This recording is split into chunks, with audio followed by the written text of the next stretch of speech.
చూస్తాం మనము. అండ్ మూవీలో చిన్న చిన్న ఫ్లాస్ అయితే ఉన్నాయి డెఫినెట్లీ. ఇప్పుడు ఫస్ట్ హాఫ్లో వైవ హర్ష ట్రాక్ అంతగా వర్కౌట్ కాలేదు, నాకేమో పుల్లిరాజు ట్రాక్ కూడా అంతగా నాకు అనిపించలేదు. అండ్ సెకండ్ హాఫ్లో కూడా అక్కడక్కడ లో అయింది. కానీ ఇది ఒక 15-20 మినిట్సే రిమైనింగ్ మూవీ అంతా మనకు బాగుంటుంది. ముఖ్యంగా మనం బయటికి వచ్చేసరికి ఒక మంచి హ్యాపీ ఫీలింగ్తో వస్తాం. అరే మనం చూడాల్సిన చిరంజీవి కానీ మనం చూస్తాము. మంచి కంటెంట్, పండగ మూవీ కదా, కరెక్ట్ పండగ మూవీ కదా. సో మూవీ రెగ్యులర్ టెంప్లెట్లో ఉన్నప్పటికీ చిరంజీవి గారి స్టైల్తో చూపించే విధానం అయితే నేను చాలా ఇంట్రెస్ట్ అయినా.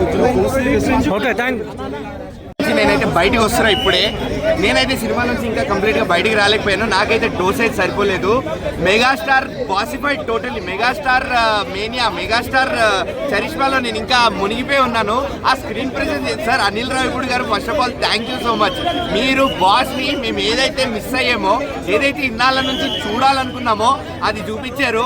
ఆ ఫస్ట్ హాఫ్ ఏంటండి బాబు, ఫస్ట్ హాఫ్ పీక్ ఎంటర్టైన్మెంట్, అసలు కామెడీ, ఎమోషన్స్ అన్ని పండాయి. హుక్ స్టెప్ లో మెగాస్టార్ డాన్స్ చేస్తుంటే సీట్లో ఎవరు కూర్చోరు. అండ్ సెకండ్ హాఫ్ లో వెంకటేష్ ఎంటర్ అయ్యాక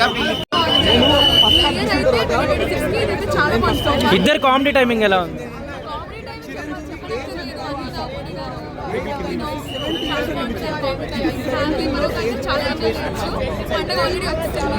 ఓల్డ్ సాంగ్స్ రిఫరెన్సెస్ ఏమన్నా అంటే ఎక్కువ యూజ్ చేశారా?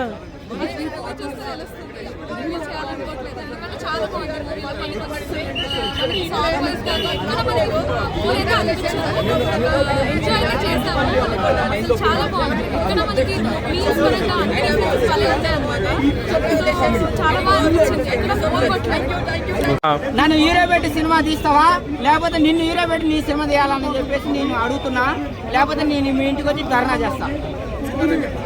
సినిమా ఎలా అనిపించింది? సూపర్ ఉందన్నా, సూపర్ ఉందన్నా. పెళ్ళైన మొగోళ్ళు కంపల్సరీ చూడాలి. నాకు ఇంకా పెళ్లి కాదని నేను అదృష్టాన్ని, పెళ్ళి టాచర్ నాకు లేదు. పెళ్ళైన వాళ్ళు 1000 లక్షలు కోట్లు పెట్టేసి ఎక్కడెక్కడో గుడికి పోతున్నారు. ఆ డబ్బులు ఖర్చు పెట్టేసి ఎక్కడో పోయే బదులు పెళ్ళాన్ని పార్క్ తీసుకుపోయి, సినిమాకి తీసుకుపోయి, ఇంట్లో ఉన్నప్పుడు ఏదో పండగ రోజు ఆ దేవతను మొక్కే బదులు ఇంట్లో ఉన్న పెళ్ళాన్ని దేవత ఒక్కసారి మొక్కినావా అంటే నీ జీవితం నుండి 100 ఏళ్ళు పచ్చడి ద్వారా నిత్య కళ్యాణం. నువ్వు ప్రశాంతంగా ఉండాలంటే నీ పెళ్ళానికి మొక్కు, దేవుని మొక్కే బదులు అనేది అని